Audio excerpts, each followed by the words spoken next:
পড়ার বিষয় পক্ষ থেকে বলছি, তোমরা যারা কলকাতা বিশ্ববিদ্যালয় সেকেন্ড সেমিস্টার হিস্ট্রি অনার্স নিয়ে পড়ছো, তোমাদের জন্য যে DSCC2 পেপারটি আছে তার আমরা একেবারে শেষ মুহূর্তের ফাইনাল সাজেশান নিয়ে এসেছি। এই পেপারটা হলো social formation and cultural patterns of the ancient world other than India. এই পেপারটার আমরা শেষ মুহূর্তে সাজেশান নিয়ে এসেছি।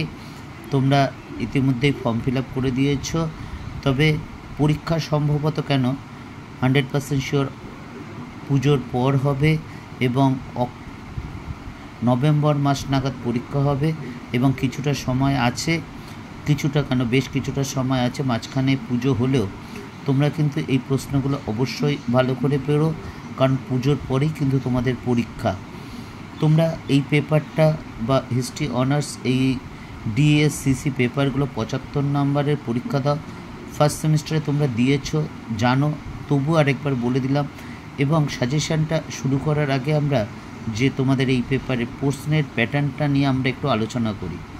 এই হচ্ছে Calcutta university history honours DSCC পেপারের মার্কস ডিস্ট্রিবিউশন। দেখতেই পাচ্ছ 5 নম্বরের 6টা প্রশ্ন থাকবে, তোমাকে 3টে প্রশ্ন লিখতে হবে। 20 নম্বরের 6টা প্রশ্ন থাকবে, তোমাকে 3টে প্রশ্ন লিখতে হবে। টোটাল 75 নম্বরের পরীক্ষা। এবার চলো আমরা সাজেশানটা শুরু করি। একটু সাজেশানটা শুরু করার আগে আমরা বলে দিচ্ছি যে আমরা যে সাজেশানগুলো দিচ্ছি এটা সবার জন্য, অর্থাৎ যারা পড়েছো, একেবারে যারা অল্প পড়েছো বা বেশি পড়েছো সবার জন্য। এবং আমরাও যখন পড়াশোনা করতাম আমরা প্রশ্নটাকে 3টে ভাগে ভাগ করে নিতাম। যে কটা প্রশ্ন পড়েছে, একটা হচ্ছে বেশ কিছু প্রশ্ন আমরা আসলে লিখবই, যেগুলো খুব ইম্পর্টেন্ট, দেখতেই পাচ্ছ সেগুলো খুব ডবল স্টার দেওয়া আছে, অর্থাৎ এগুলো আমরা খুব ভালো করে পড়ব। দ্বিতীয়ত হচ্ছে একটা স্টার দেওয়া থাকবে, যেগুলো আমরা অ্যাটলিস্ট 60-70% নামাতে পারবো। আর যেগুলো স্টার নেই অ্যাটলিস্ট 40%, মিনিমাম যাতে 40% নামাতে পারি। কারণ আমাকে যদি 12টা প্রশ্ন বা 15টা প্রশ্ন পড়ে যেতে হয়, 15টা প্রশ্ন একই রকমভাবে মুখস্থ রাখা সম্ভব নয়। কাজেই আমরা যদি এটা 15টা বা 12টা প্রশ্ন যদি পড়ে যাই, আমরা যদি এরকমভাবে ভাগ করে নিই 6টা 4টে 2টো এরকম যদি ভাগ করে নিই, তাহলে কিন্তু ব্যাপারটা অনেক সোজা হয়ে যায়। তবে যেগুলো 2টো স্টার এগুলো কিন্তু খুব ভালো করে পড়বে, আগে এগুলো পড়বে, এগুলো হয়ে গেলে তারপর এগুলো যাবে। দেখো 5 নম্বরে টিকা লেখো, প্রাচীন মিশরীয়দের ধর্মীয় বিশ্বাস আলোচনা করো। 2 নম্বর টিকা লেখো, থুকিডিডিস। 3 নম্বর প্রাচীন চীনে সাং আমলের রাষ্ট্র ব্যবস্থা লেখো। 4 নম্বর পশুপালক যাযাবর বৃত্তি বলতে কী বোঝো। 5 টিকা লেখো, গ্রিক ঐতিহাসিক হেরোডোটাস। 6 প্রাচীন স্পার্টায় হেলোদদের ভূমিকা। 6 টিকা লেখ 7 টিকা লেখো স্পার্টাকাস। 8 টিকা লেখো পশুচারণ ভিত্তিক যাযাবর বৃত্তি।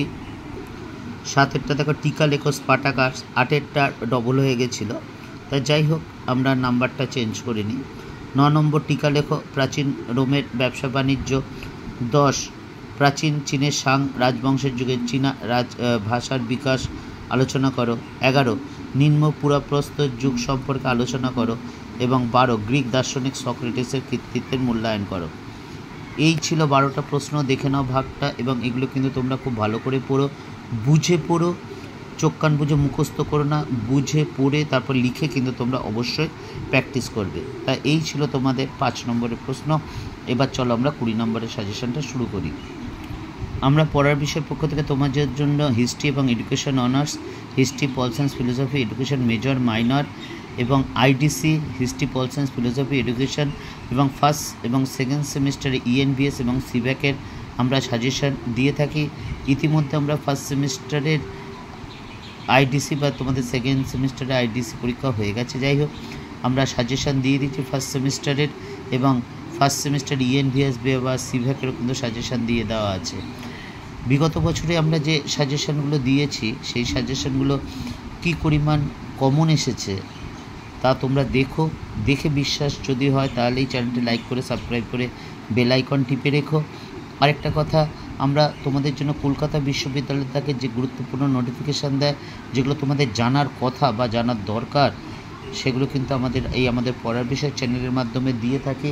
কাজেই যদি মনে হয় আমাদের চ্যানেলের মাধ্যমে তোমরা উপকৃত হচ্ছ বা ভালো লাগছে, তাহলে অবশ্যই চ্যানেলটা লাইক করে সাবস্ক্রাইব করে বেল আইকন টিপে আমাদের পাশে থেকো। যদি কিছু খারাপ লাগে সেটাও বলো, কারণ আমরা তোমাদের সাহায্য নিয়ে আরও এগোতে চাই। বেশ কিছু সময় আমরা তোমাদের প্রত্যক্ষ সর্বরকম সাহায্যে আমরা অনেকটা এগিয়ে এসেছি, আমরা আরও এগোতে চাই এবং এক্ষেত্রে তোমাদের আরও সমর্থন চাই। দেখে যদি মনে হয় ভালো লাগছে, চ্যানেলটা গুরুত্ব পাচ্ছে তোমার কাছে বা তুমি উপকৃত হচ্ছ, তাহলে লাইক করে সাবস্ক্রাইব করে বেল আইকন টিপো। তবে একটা অনুরোধ রইল, বিগত বছরে আমরা যে সাজেশানগুলো দিয়েছি সেই সাজেশানগুলো দেখে কি পরিমাণ কমন এসেছে একবার দেখে নিও। দেখে বিশ্বাস করলেই চ্যানেলটি লাইক করে সাবস্ক্রাইব করে বেল আইকন টিপে রেখো। পড়ার বিষয় পক্ষ থেকে এতটুকুই। বিল গেটসের কথা বলেই শেষ করি। তিনি বলেছেন তিনি অনেক মেধাবীকে ব্যর্থ হতে দেখেছেন, কিন্তু কোনো পরিশ্রমীকে ব্যর্থ হতে দেখেননি। কাজে ভালো করে পড়াশোনা করো, অবশ্যই জীবনে সফলতা আসবে। পড়ার বিষয় পক্ষ থেকে এতটুকুই।